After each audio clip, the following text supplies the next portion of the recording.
নুখুংनि रथयात्रा रायजोनो रगै दिनै जगन्नाथ बारियाव रथ सलायका बुइतो खायनाय लुकुरक बरक गोबांमानि मानजाक मुंबाय रायजोनो रगै रथ सलायका मोसालाय फल फकला सालायका दुरी सलायका ताई मेला संग्रा जाखा ও रथयात्रा নয় কিতিঙ্গै রথযাত্রা মানুষের পুনর্যাত্রা অর্থাৎ পুণ্যতিথি পুণ্যাত্মক জগন্নাথের রজ্জু আকর্ষণের দ্বারা তাদের সুকৃতি অর্জন ভক্তি লাভ হয়।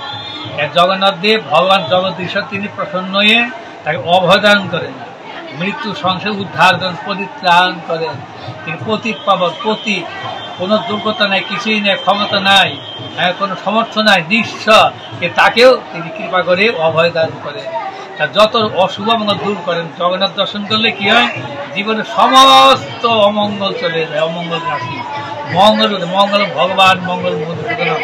আর সেই জগন্নাথ প্রতীক জগন্নাথের তিনি জগদীশ্বর যে অনন্ত বিষ্ণুপুরের মালিক যিনি, তারাকে সেই রথযাত্রা তার ভক্ত ছিলেন ইন্দ্র মহারাজ, তাকে বলেছিলেন আমি জ্যৈষ্ঠ মাসের শুক্লপক্ষের পূর্ণিমাতে আমি আবির্ভূত হব, তুমি রথে করে আমাকে ভ্রমণ করাবে। যারা আমার মন্দির করে, যারা আমার দিকে দর্শন করতে পারে না, অসুস্থ, বার্ধক্য, বৃদ্ধ, বালক, যুবক, অনেকে পারে না, অন্তর যারা বর্ণ বাহ্য ব্রাহ্মণ ক্ষত্রিয় শূদ্র বৈষ্ণব আরো তো কত রয়েছে, তারা আমার মন্দিরে আসতে পারে, আমাকে দর্শন করে না, আমি তাদের দর্শন দিয়ে আমার অমৃত দৃষ্টি তাদের অমর ধামে তাকে স্থান দিব, অভয় দান করবো, তাকে বৈকুণ্ঠ প্রদান করবো। এই জন্য জগন্নাথ দেব রথ ইন্দ্রধন মহারাজের আদেশ করেছেন। ইন্দ্রধন প্রেমী ভক্ত, বিষ্ণু ভক্ত, তিনি ভগবানের প্রিয়তম ভক্ত। তিনি তখন 3টি রথ নির্মাণ করেছেন, বলদেব জগন্নাথ 3টি রথ করে এবার রথ করে রথযাত্রা করেন। নবরাত্রি 9 দিন অনুষ্ঠান। তিনি দ্বারকা থেকে বৃন্দাবন যান, দ্বারকা থেকে বৃন্দাবন যাত্রা তাকে রথযাত্রা।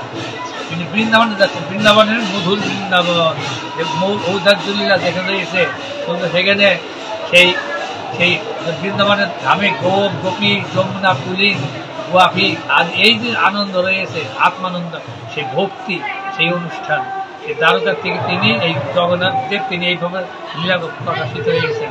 রোহিণীমা জগন্নাথ কৃষ্ণ বলের মহিমা বলতে বলতে আর সেই কৃষ্ণ বলমের মহিমা নিজে শুনে তারা সেই ভগবান শ্রীকৃষ্ণই জগদীশ্বর তিনি প্রেমের বিগলিত মুক্তি হয়ে গেছেন দ্বারকাতে। যে প্রেমের বিগলিত মুক্তি হলো জগন্নাথ দেব। জগন্নাথ হলো জগতের কর্তা তিনি, বলদেব হলো গুরুদেব, গুরুতত্ত্ব, নিত্যতত্ত্ব। বলদেব বল দেন, শক্তি দেন, ভজন করবার, হরিনাম করবার।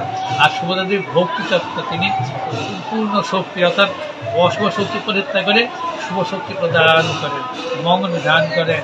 জগন্নাথের রথযাত্রা মানুষের পূর্ণ যাত্রা, পূর্ণ হয়। আজকে আপনার কি